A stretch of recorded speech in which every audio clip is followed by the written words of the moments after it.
Steve, you repeated a few times that you thought your guys were rushed in the last game. What differences did you notice tonight?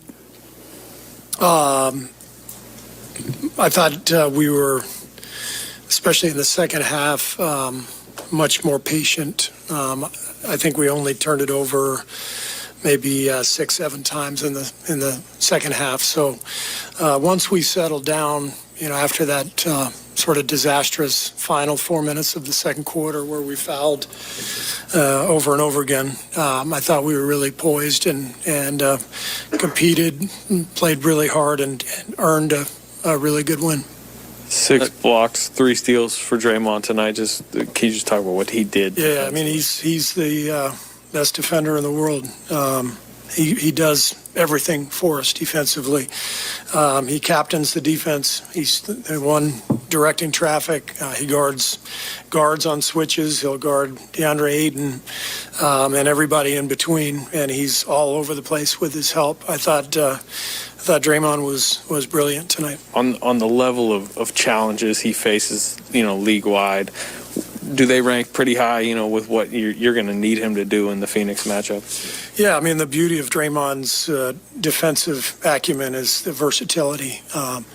Even within one possession, the versatility that he shows in terms of, switching on to different people, recognizing screens, recognizing cuts, recognizing the whatever the pattern is and blowing it up from multiple positions. There's very few people in the world who can do that. So he's and Phoenix makes you guard. They put a lot of pressure on you, and there's a lot happening on the floor. So Draymond was fantastic.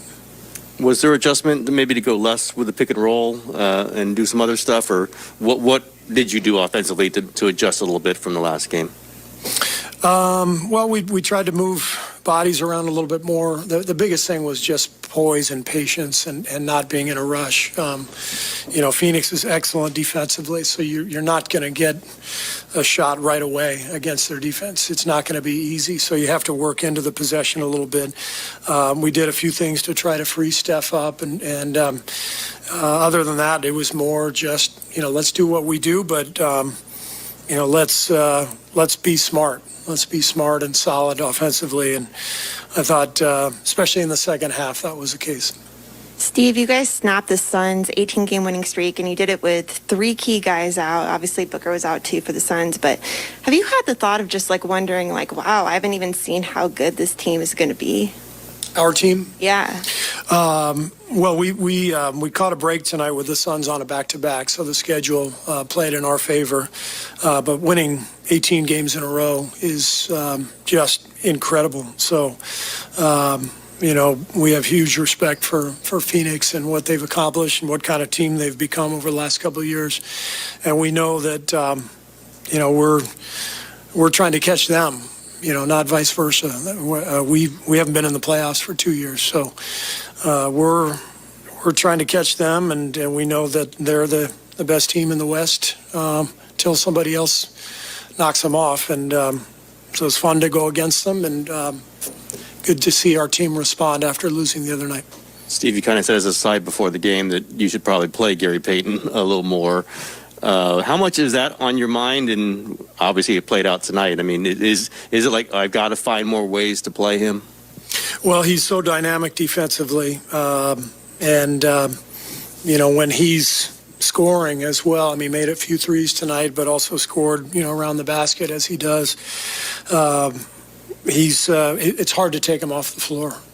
Because of what he does for us. So he's really earned all these minutes. He's earned his spot in the rotation, and there's no reason why he won't continue to play quite a bit. Steve, what can you just say about Juan and his bounce-back game? Had the rough game on Tuesday, but that be so impactful in different ways tonight.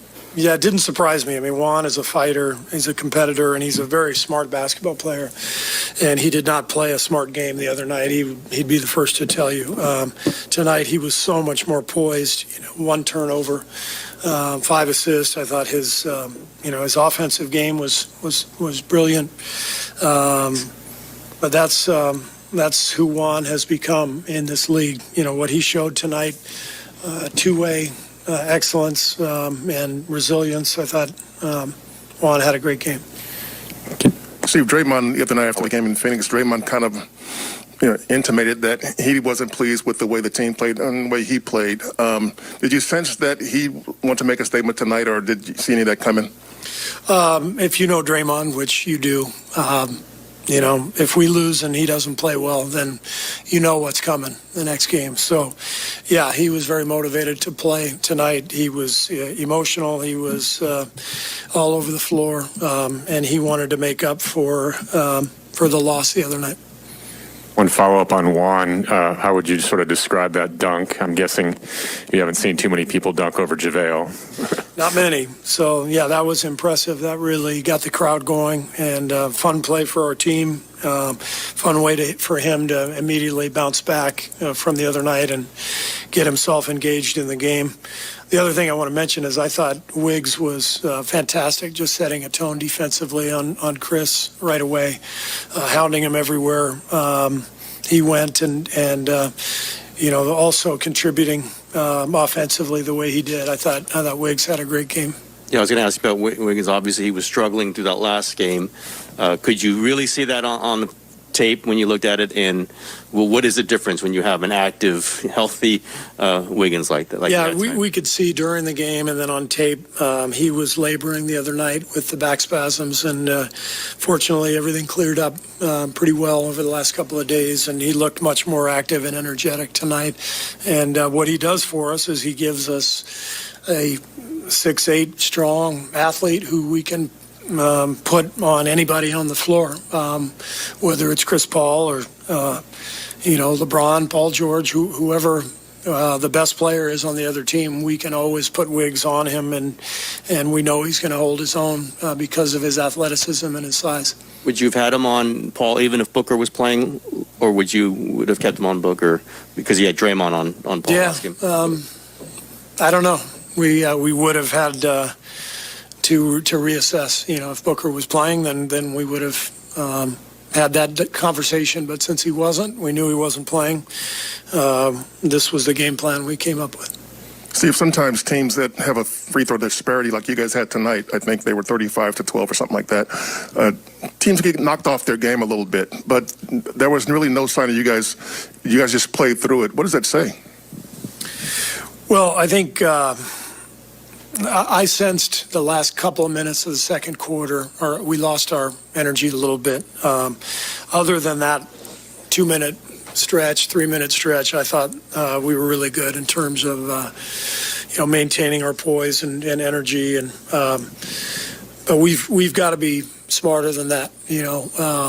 We've got to defend without fouling. It's been a huge dynamic for our team this year. We talk about it every day, and we kind of lost our minds the last few minutes of the second quarter. And it was great to see them, respond in the second half and defend without fouling.